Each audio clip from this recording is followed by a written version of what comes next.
नमस्कार दोस्तों हरियाणा और जम्मू कश्मीर में चुनाव चल रहा है, लेकिन इन दोनों राज्यों का चुनावी प्रचार छोड़कर गृहमंत्री अमित शाह अचानक महाराष्ट्र पहुंच गए। लोगों के अंदर खलबली मच गई कि अचानक अमित शाह का महाराष्ट्र दौरा। क्या संजय जोशी का नाम जिस तरह से सुर्खियों में आया, उसके बाद गुजरात लॉबी बेचैन हो गई है और अमित शाह महाराष्ट्र पहुंचे तो उन्होंने अपनी पहली मीटिंग कहां पर की दोस्तों? नागपुर में। नागपुर अमित शाह पहुंचे और वहां उन्होंने ये मीटिंग की। लेकिन मीटिंग बड़ा सवाल नहीं है दोस्तों, सवाल उससे बड़े बड़े हैं। यह मीटिंग विदर्भ संभाग की थी, यानी विदर्भ में जो सीटें आती हैं, तकरीबन जो 65 सीटें विदर्भ में आती हैं, उन सीटों पर भारतीय जनता पार्टी मंथन करने पहुंची। अमित शाह इस बैठक में थे, देवेंद्र फडणवीस इस बैठक में थे, भूपेंद्र यादव इस बैठक में थे, लेकिन एक चेहरा जिसे हर कोई तलाश रहा था, वो चेहरा इस मीटिंग में नहीं था। नागपुर के सांसद और नरेंद्र मोदी की सरकार में मंत्री नितिन गडकरी इस मीटिंग में नहीं थे। दोस्तों, ये बात उतनी आसान नहीं है जितनी आसानी से मैं आपको बता रहा हूं। नितिन गडकरी नागपुर के सांसद हैं, महाराष्ट्र की राजनीति करते हैं और नितिन गडकरी ही इस मीटिंग से गायब थे, इस मीटिंग में वो नहीं थे। अब दोस्तों, सवाल इससे बड़ा भी पैदा होता है। अमित शाह भारतीय जनता पार्टी के अध्यक्ष नहीं हैं, अमित शाह महाराष्ट्र के प्रभारी नहीं हैं, चुनाव हरियाणा और जम्मू कश्मीर में चल रहा है, तो फिर अचानक अमित शाह महाराष्ट्र क्यों पहुंचते हैं? ये समीक्षा बैठक वो करने के लिए क्यों जाते हैं? अगर अमित शाह ये मीटिंग करने के लिए जा रहे हैं तो जेपी नड्डा कहां हैं? महाराष्ट्र के तमाम प्रभारी कहां हैं? महाराष्ट्र की लोकल लीडरशिप कहां है? दोस्तों, महाराष्ट्र के लोगों से जब आप बात करते हैं, जब समझने की कोशिश करेंगे तो यह समझ आता है कि महाराष्ट्र के लोग इस बार गुजरात लॉबी से बहुत नाराज हैं।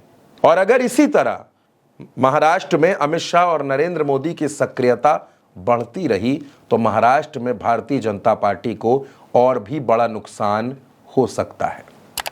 वो भारतीय जनता पार्टी जो पिछली बार 105 सीटों पर जीत दर्ज कर चुकी है, अभी तक चुनाव के जो सर्वे सामने आए हैं उसमें 45 से 50 सीटों पर सिमटती हुई नजर आ रही है। एक और खबर थी कि महाराष्ट्र में भारतीय जनता पार्टी अपने 60 से 70 सिटिंग विधायकों के टिकट काटने पर मंथन कर रही है।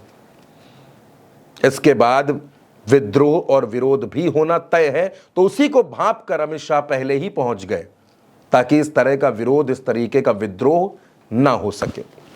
अमित शाह ने अपने कार्यकर्ताओं से, अपने पदाधिकारियों से यह कहा कि हमें विदर्भ में कम से कम 45 सीटें जीतनी है और अगर हम विदर्भ की 45 सीटें जीत लेते हैं तो यह मान लीजिएगा कि हम महाराष्ट्र का चुनाव जीत गए।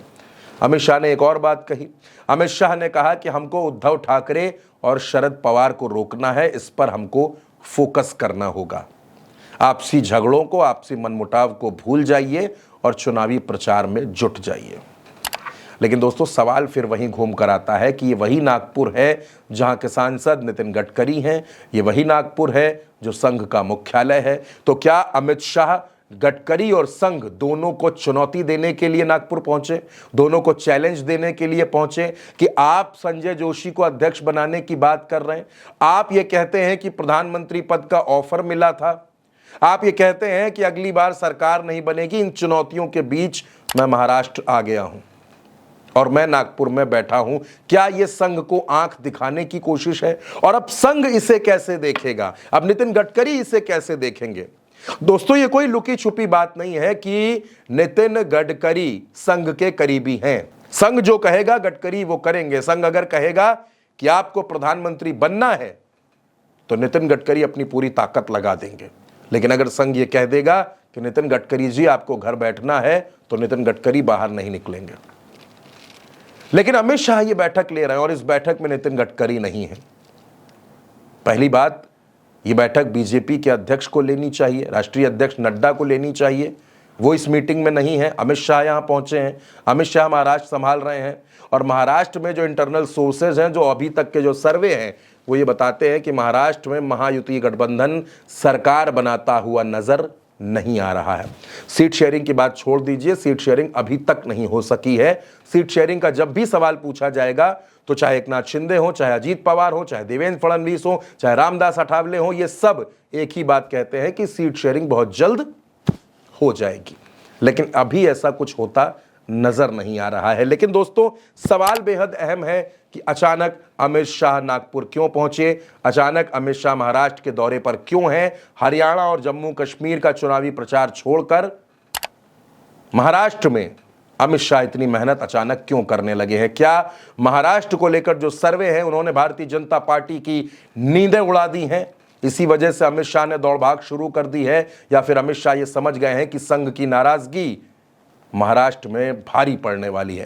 दोस्तों, इस खबर पर आपकी जो भी राय हो, अपनी राय हमें कमेंट में जरूर दीजिएगा और उल्टा चश्मा यूसी को सब्सक्राइब जरूर करिएगा। आम जनता तक माइक पहुंचाने वाली देश की पहली महिला पब्लिक रिपोर्टर प्रज्ञा मिश्रा जी एक ब्रेक के बाद सड़कों पर दोबारा लौट रही हैं। जल्द शुरू होने जा रहा है सरल, संपूर्ण, सच्चे शो कटिंग चाय का सीजन 2।